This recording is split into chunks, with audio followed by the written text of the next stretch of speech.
I just have a couple of things I'd like to start with, if I may. First, as you know, on Friday the President is traveling to Florida. He will visit Miami Central High School in Florida with Education Secretary Arne Duncan and former Governor Jeb Bush. Governor Bush will be traveling with the President. Reforming our education system and preparing... Yes. Reforming our education system and preparing the next generation of young people to compete globally is not a Democratic or a Republican issue. Miami Central High School was recommended by former Governor Bush because it tells an incredible story of the impact successful turnaround strategies and models can have on persistently low-performing schools. Governor Bush is obviously, former Governor Bush was committed and remains committed to bipartisan education reform. The President is as well. He's looking forward to that visit. I'd also just like to inform you that the President about 40 minutes ago made a phone call to Speaker of the House, John Boehner, to discuss the progress being made on the negotiations for a continuing resolution. It was about a 10 to 12 minute phone call, a good phone call, and you will ask, but I will not divulge any more details about that phone call, but I just wanted you to know that that had taken place. Let's start with questions. Ben. Thanks, Jay. Two topics quickly. On the spending standoff you just mentioned there, the House is moving ahead with this 2-week stopgap bill. Is the White House engaged at all in trying to prevent this from becoming a 2-week after 2-week cycle where the government stays afloat but there's really no long-term continuity? What's the White House doing, if anything, about that? Well, the White House is obviously engaged at various levels, including at the presidential level, as I just noted. We believe some progress has been made. We believe that there is a focus in Congress now on cuts that we all can agree on. The President, as you know, is committed to reducing spending, as he made clear with his 2012 budget proposal. And as he has made clear, and as in these negotiations on the continuing resolution, that he is committed to spending cuts. We can agree on those. We also believe that this process should be one in which there is enough time allowed for all sides to come together to reach an agreement on a long-term continuing resolution so that we can fund the government for the remainder of the year. That in turn will allow us to focus on the many other challenges that we face and that the American people want us to work on. So without getting into what is acceptable or unacceptable, our goal here is that we get a continuing resolution that is clean, that deals with the spending cuts we can agree on. We do believe that if $4 billion in cuts over 2 weeks is acceptable, that the $8 billion over 4 or 5 weeks is something that we could agree on. Again, if it was a clean continuing resolution, that would also allow the time. But our point here is not this amount of time versus that amount of time, but our focus is on moving beyond the short-term CR and focusing on negotiations for a longer-term CR that allows us to tighten our belts, live within our means, and continue to invest in the areas of the economy we think are essential to invest in order to keep growing and creating jobs. Well, how does 2 weeks, though, give any of the parties the time needed to do exactly what you're talking about? Is the President wanting some other path forward? Well, I think I just mentioned that another option would be a longer CR with substantially more spending cuts included, as essentially spending cuts that would go into an escrow against the long-term, the total number of cuts in a longer-term deal. But the point is, whether it's 2 weeks, 2 weeks and 2 days, 3 weeks, 4 weeks, the point is that what we do not believe would be helpful. In fact, we believe it would be harmful to the economy, and therefore not something the American people would support, is that if we created a toll booth where we are negotiating again and again on continuing resolutions to fund the government for 2 weeks or another short-term period. I mean, there may be a process where we do that. once or twice, but the focus needs to be on the longer term deal so that we can come to an agreement, find common ground, and then put that in place so that we can focus on the longer term issues that we all realize the nation faces and the American people want us to grapple with. When you say you want to build Hold on, let me just get. follow up to that. Yes, okay. When you say you want the bill to be clean, what do you mean by that? We wanted to focus on the spending and spending cuts that we can all agree on, and not to include extraneous policy issues that are not priorities right now in terms of focusing on this on the continuing resolution and continuing to fund the government in the way that the American people want. Yes. Jay, following up on this whole issue, if the House does pass this CR today, which they look likely to do, will the President support it? It is a process, as you know, where the House has already passed something that the President has made very clear he would not support. And that was a proposal that they put out on the table, and now they are putting another one on the table. The Senate has to agree to something as well, and those negotiations are ongoing. So I'm not going to say yes or no from here to a proposal that may be voted on today, but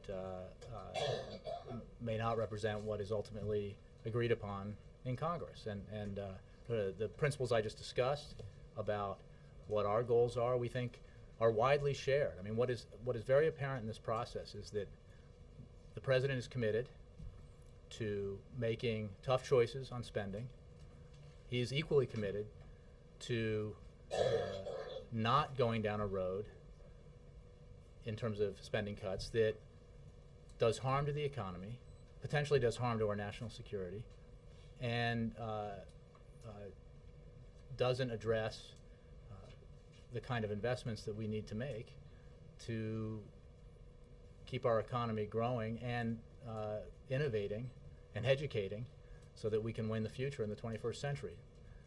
Those are his priorities, and he believes that there is plenty of common ground, that there are reasonable proposals out there, some of which I just discussed, that Democrats and Republicans working together, House members, Senate members, can come together on and agree on behalf of the American people. And I think we all know that that's what they want. They don't want debate about extraneous issues. They want agreement on common ground, and I think we can get there. Switching gears, just one follow-up question. What message is the U.S. trying to send to Gaddafi by moving warships closer to Libya?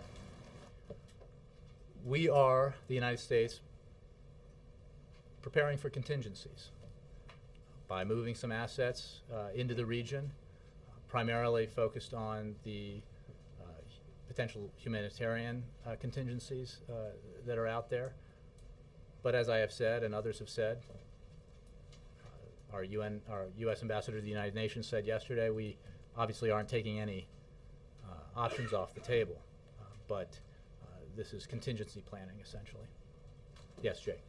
Just following up on Libya, Gaddafi, there's no indication that, unlike the previous version of this film that we saw in Egypt, there's no indication that he's moving towards bowing out. If anything, he was walking around Tripoli. There are support. He does have some supporters in Tripoli. Moving warships to the Red Sea and the Mediterranean or humanitarian ships is not going to be enough. What else can the U.S. do? What else does the White House intend to do? Jake, I think we have done already, I think, quite a lot, unilaterally and working with our international partners through the United Nations and the EU and other places. The unilateral sanctions that we imposed on Friday have already led the Treasury Department to block access to $30 billion of assets held by the Libyan regime, by members of the regime. That's a pretty strong message about the consequences of this continued behavior. The United Nations has with incredible speed, made clear that it will refer to the International Criminal Court the abuses of human rights that are being proven to have happened in Libya and continue to happen, and that demonstrates the international community's commitment to hold accountable those who would perpetrate the kind of violations that we've been seeing and hearing about. That produces, we believe, pressure on the regime. And as I said yesterday, that those who are around Colonel Gaddafi, who are wondering which way they should go and whether or not they should continue to support this leader who no longer has credibility at home or anywhere in the world, they ought to think twice about it, because the consequences of continuing to support Colonel Gaddafi are quite severe. They will be held accountable. Last week we saw a rash of Libyan ambassadors and some ministers and others separating themselves, removing themselves from the Libyan regime. We have not seen that in recent days, even as the U.S. has upped the pressure. You're talking about those around Gaddafi needing to think about what side they want to be on. If you know, right now, hypothetically, stepping into one of their shoes, I don't really know how it's going to go. It doesn't really seem like the momentum for him to actually have to be forced from office is there right now. Well, Jake, I would Based on activities last week compared to this week. I would say, first of all, I understand as that, and that's a fair question. I understand that as we all watch the events in the Middle East and Libya and other countries, that the drama we are witnessing creates in us a sense of urgency. But when you say you don't see a sense of momentum, my goodness, would anyone would have predicted 2 weeks ago or 3 weeks ago that Colonel Gaddafi would be in this position that he is in now, where great swaths of the country are no longer in the control of his regime, where the entire international community, including Arab nations, have arrayed against him and called him illegitimate and not credible as a leader. So I would say that, just talking about those in the regime leaving the regime. Again, you're talking about a matter of days since, or if that, hours maybe, since high-level officials around him have separated themselves from him. So I'm not sure I can accept the premise that there is a lack of momentum. When's the last one who left the regime? Who's the last one that did? Jake, what I'm saying is that the rapidity of events in the last 10 days is rather remarkable. So the idea that things are moving slowly, I just don't think is credible. Yes, Dan. Is the administration surprised at all that Gaddafi doesn't appear to be getting the message? I mean, despite the sanctions, and I know it's only been, last Friday, but still, as Jake was pointing out, no sign that he's backing down. So is there surprise that these sanctions, or whatever, these other options that you have on the table so far are not making budge? I won't bore you by repeating exactly what I said to Jake, but the point, I could mix it up, use some new verbs, but the point is the same, that events have moved with remarkable speed, and we have reacted, both the United States, President Obama, the international community, with remarkable speed. And not everything we do comes in the form of a speech or an announcement. One of the reasons why we had so much success, we and our partners, in moving the international process forward so quickly is because of the intense diplomacy, the quiet diplomacy that entailed.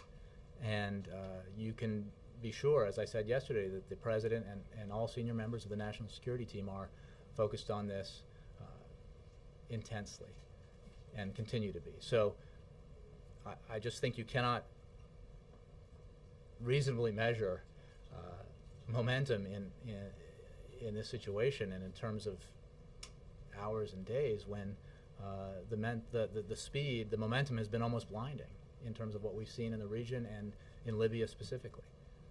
On the phone conversation with Mr. Boehner, did the President, I know you don't want to talk about specifics, but was there a commitment at all from Mr. Boehner about a long-term solution, and making sure that there is a long-term solution quickly so that, you're not going 2 weeks back 2 weeks?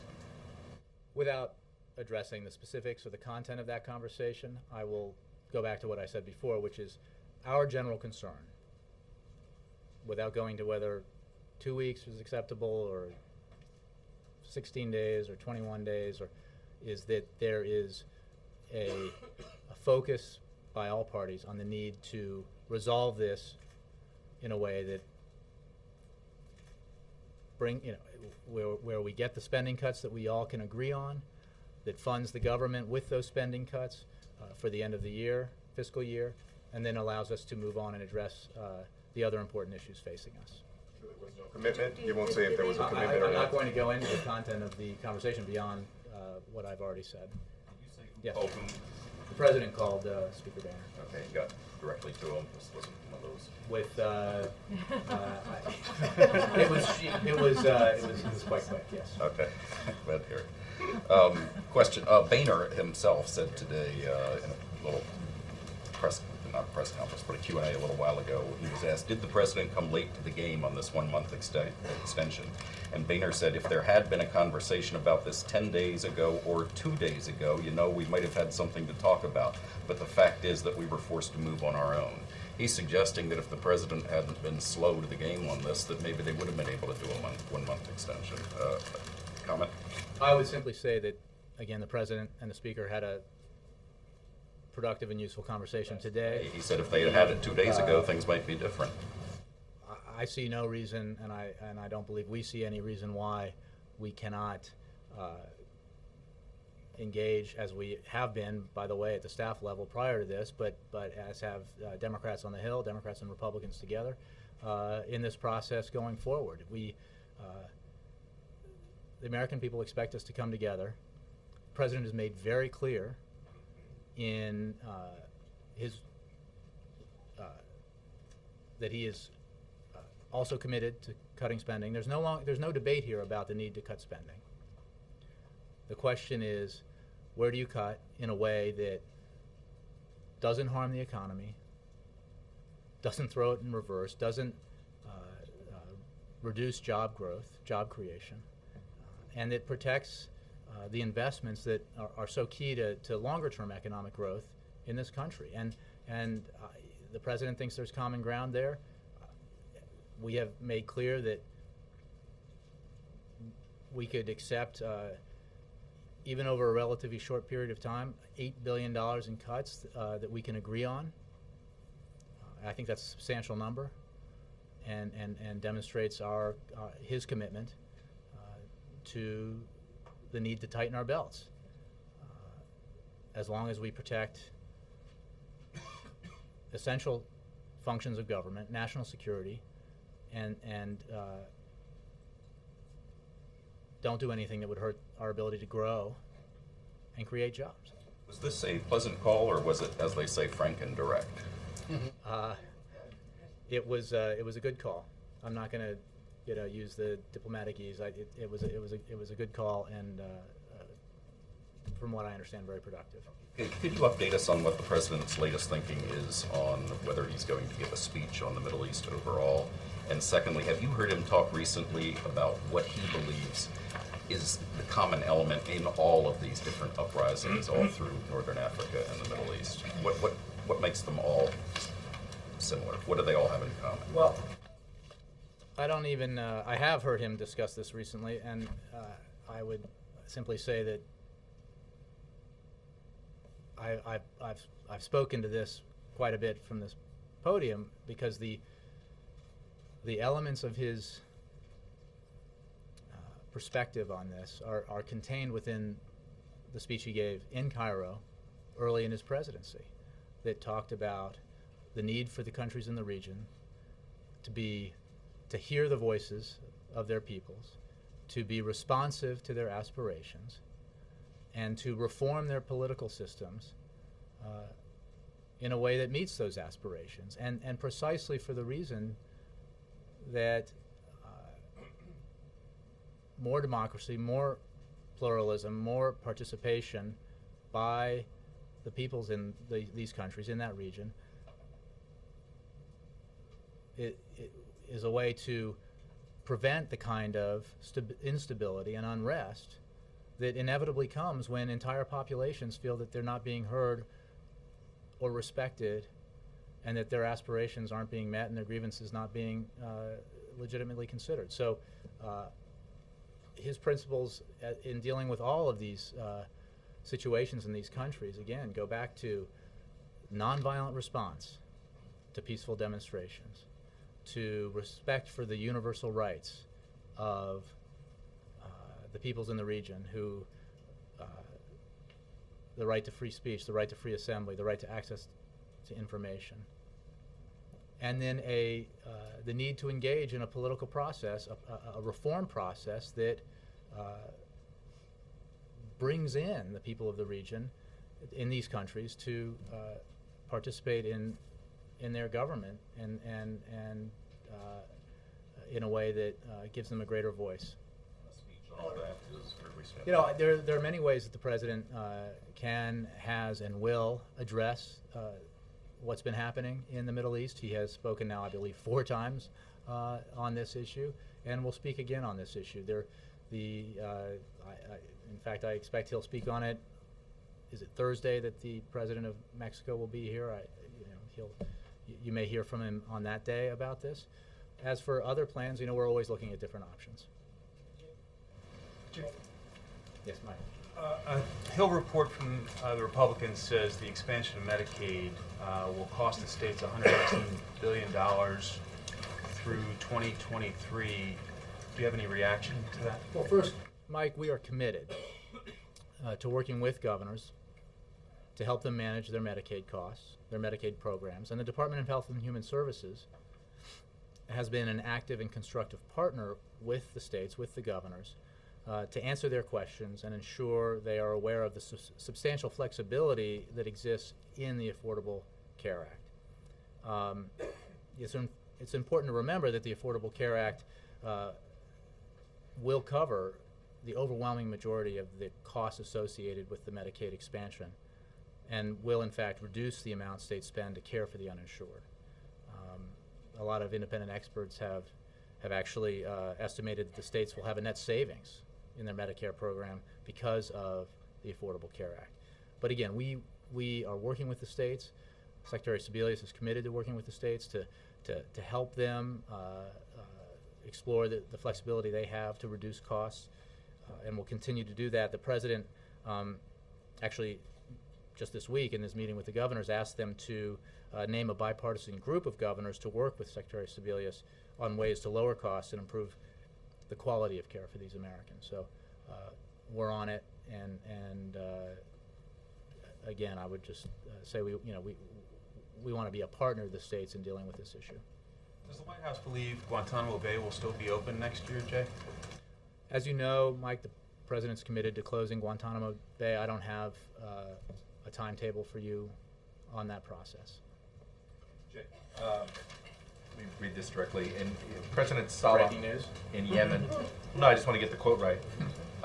He had this to say about the uprising, about protests that are taking place in Yemen. This is the president of Yemen, somebody that John Brennan, and a handful of times he's come in here, talks about an important American ally. He said this: "I am going to reveal a secret. There is an operations room in Tel Aviv with the aim of destabilizing the Arab world, and that operations room is in Tel Aviv and run by the White House." Is this how an ally, is this how our allies should speak about the United States? Well, we've made clear to the leadership in Yemen, as we have to the leadership in other countries, that they need to focus on the political reforms that they need to implement to respond to the legitimate aspirations of their people. And we don't think scapegoating will be the kind of response that the people of Yemen or the people in other countries will find adequate. So again, I think the focus needs to be in Yemen, as it needs to be in other countries, on opening their society, working with working with the peoples in their country to bring them into a political process that's democratic and inclusive. Given that Al-Qaeda AP is such a threat to the United States, comments like this, is this becoming, does this bring to the forefront a possible national security problem? Well, If this is what he believes about the American government. I'll make 2 points. Again, we think that he needs to focus on what he needs to do in terms of political reform in his country. And in terms of Al-Qaeda, I think one thing that has been abundantly clear in these last several weeks and months is that the unrest we've seen in the region is not inspired by Al-Qaeda, but is in fact demonstrative of a movement within this region of the world that is wholly counter to everything that Al-Qaeda believes in, and to the methods that they believe change, the methods by which they believe change should come about. Peaceful, nonviolent, pluralistic, non-sectarian demonstrations that's not in the Al-Qaeda manual, and it is a powerful response, we believe, or a powerful message, we believe, to those who think that change needs to come about through horrific violence and attacks on innocent people. Quick follow-up on the Boehner phone call. When was the last time the president spoke to Senator Reid? I'll have to get that for you. I know he was here not that long ago when he visited with the president, but I can find out. Jay, a question about international cooperation and coordination. European Union leaders are holding a special summit on Libya and North Africa in Brussels on March 11th. Will the president be sending a delegation to that? I'll have to get an answer to you on that. I mean, we are working very closely, as you know, at every level with our international partners. We believe very strongly that the response has been effective in Libya precisely because it has been so united, and that we're speaking with one voice. So, Is that something the president might consider? again, I'll have to take that question. Yeah. I understand that during the phone call with the Prime Minister of Canada, the President and the Prime Minister, they agreed on the need to deter additional acts of violence by the Gaddafi regime. Do we have to understand that the military is authorized to interfere just in case? Again, we have said very clearly that we are pursuing the options that we've already taken, the actions that we've taken on sanctions and other areas. Other options remain on the table, and that's all I'll say about that. Yeah. On funding, Jay, the president's pushing ahead with his plan to travel on Friday. Does that mean that he's confident the fix is in and this is going to be settled? There's not going to be a government shutdown? I'm not sure I described that the fix is in. I think that the president remains confident that we can find common ground to avoid a shutdown that nobody wants, that the leaders of both parties in Congress have said they do not want, that the president does not want, because the American people don't want it, and because of the impact on the economy that it would have, the negative impact. So we are still in discussions. Senate and the House are in discussions on how we reach an agreement on the continuing resolution, but we remain confident that we can get there. So would it be 2 weeks this week, and then the president and the Congress are both leaving town on the 18th? When are you going to get around to the longer term CR? Well, and again, I don't want to say that we're doing this for however many weeks and then another thing for another number of weeks. But you make a good point about the fact that Congress will be leaving town for a week in this period, and which is why we believe that whatever agreement we come to for the short term, we need to be mindful of the fact that the next stage really does have to be, does soon have to be, a focus and a commitment to deal with the longer term continuing resolution so that we can fund the government through the end of the year and focus on the other issues. One short CR. Again, I'm not going to say precisely what we will accept or what we won't accept, except to note that the president has been very clear about what he will not accept.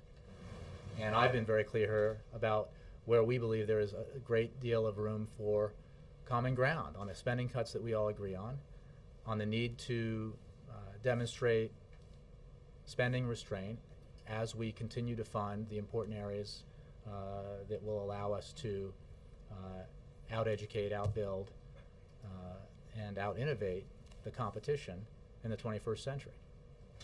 Yes. Thanks, Dave. You've said several times that the president is very engaged on Libya. Could you give us a more specific sense of how and where this falls in the president's day? Is there a regular daily meeting at the same time with the same people? How is this being incorporated into his schedule? Well, he, as you know, gets a morning brief, the presidential daily brief, and that has in recent days, focused in some and often large part on the events in Libya. But he is also getting additional updates. I think I mentioned from this podium a while ago, last week, perhaps even the week before, that as this unrest in the region began, the president asked for more regular updates. And they're approximately the morning update, midday, and end of the day updates. So he is fully informed of what's happening. And if there are significant occurrences, events, things that happen that he needs to know about in between those times, he finds out about them. He's very much on top of this. In terms of him being fully aware, yesterday you guys announced the $30 billion in asset the freezing of the assets. Does the president know which entities, which U.S. financial institutions have those assets? I would refer you to the Department of Treasury, which is overseeing that. Has this come up at all in any conversation about which ones they are? It may have, but I think Treasury is the place to go for that. Yeah.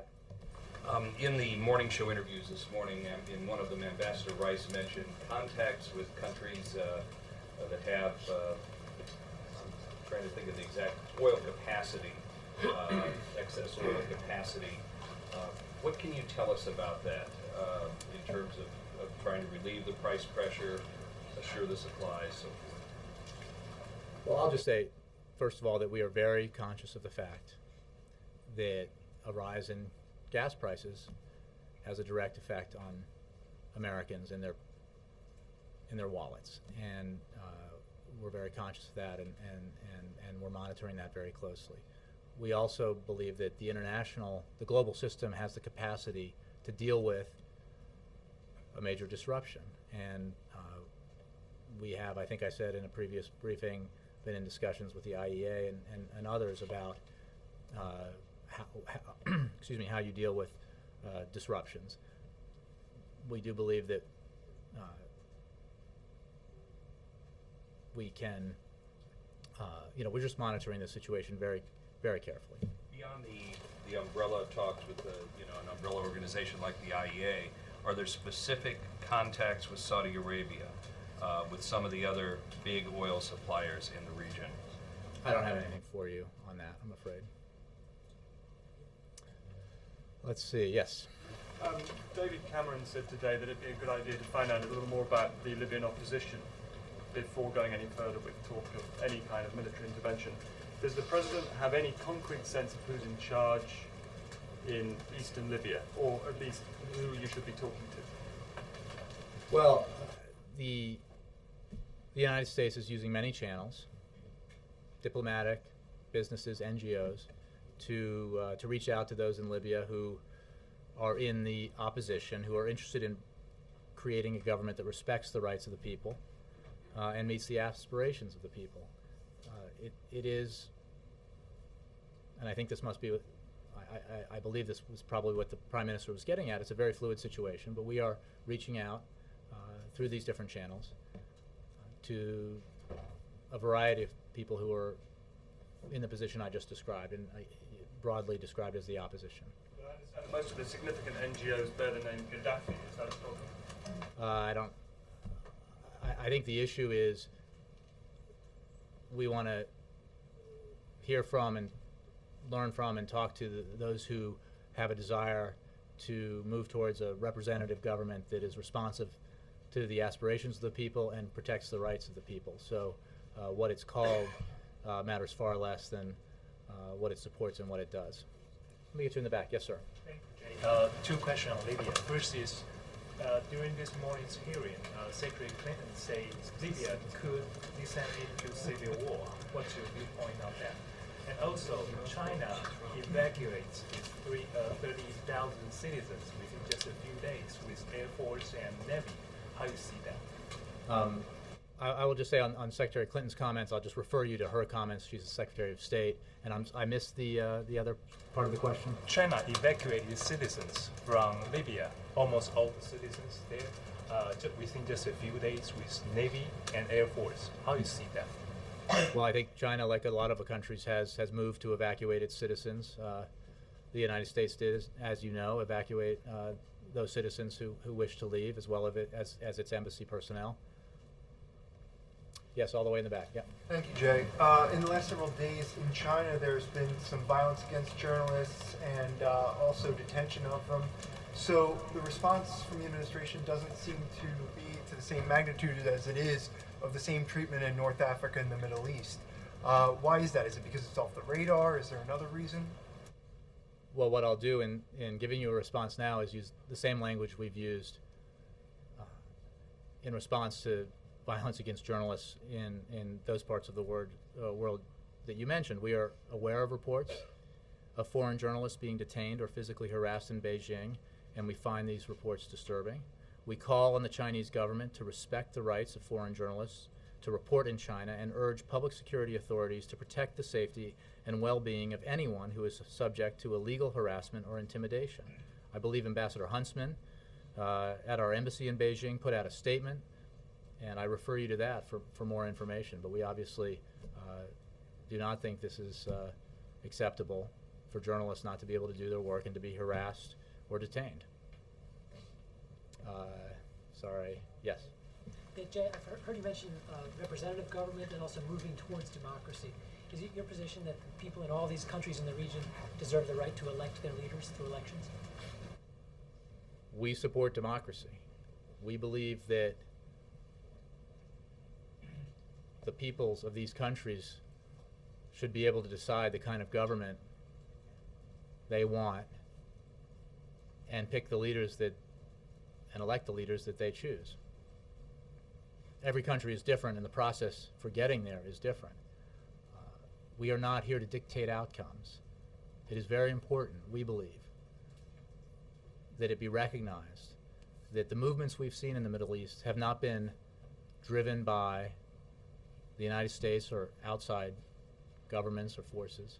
They've been internal, and the credibility they have has come because of that, the organic nature of the unrest and the uprisings. Again, how you get there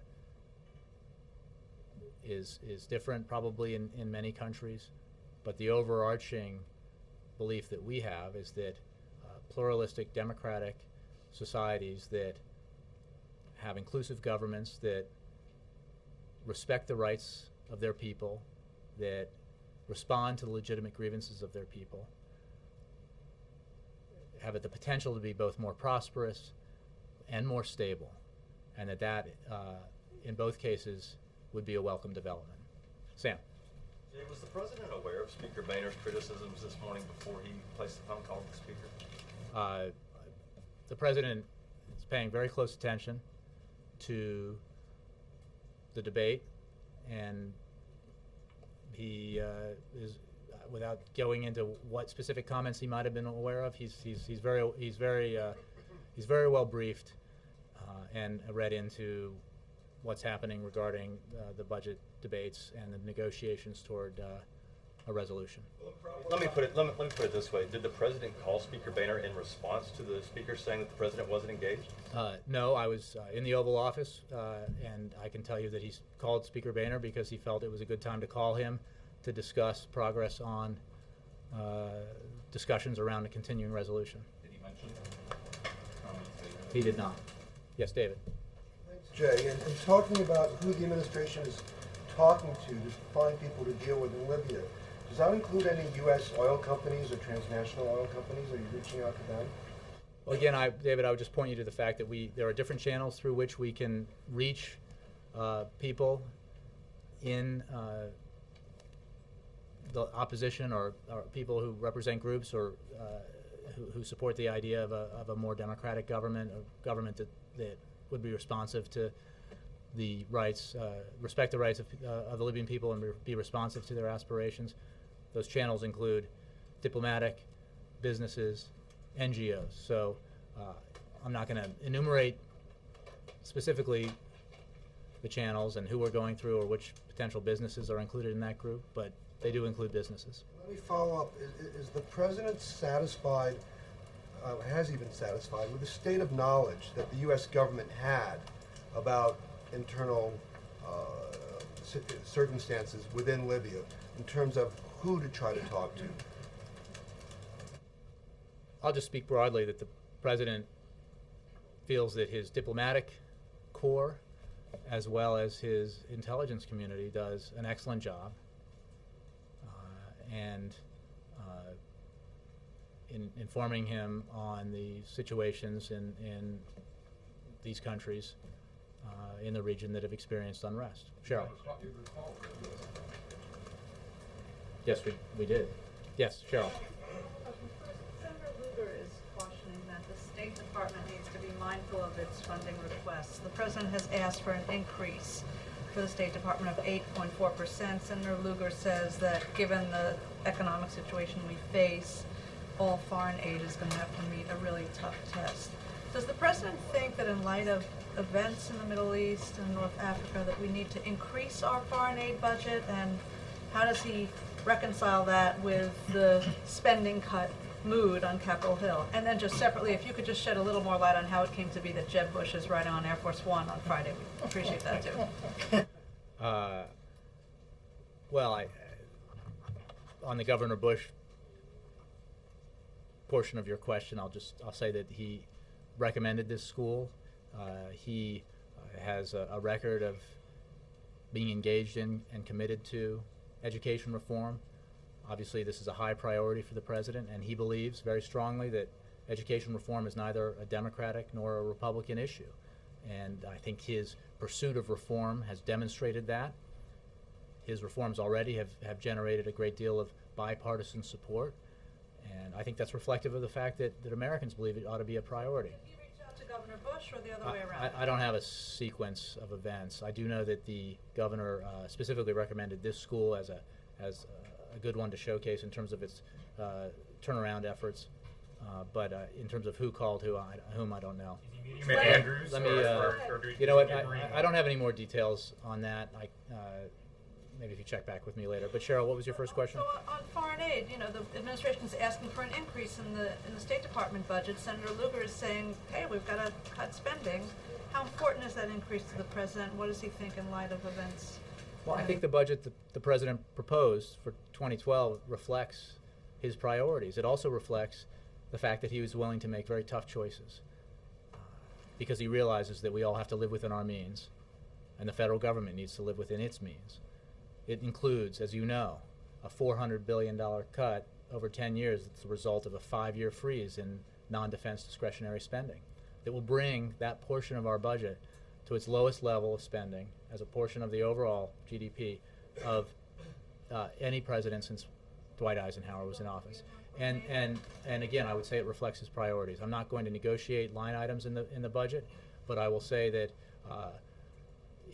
it reflects his priorities, and I'll leave it at that. Thank you, guys. All right.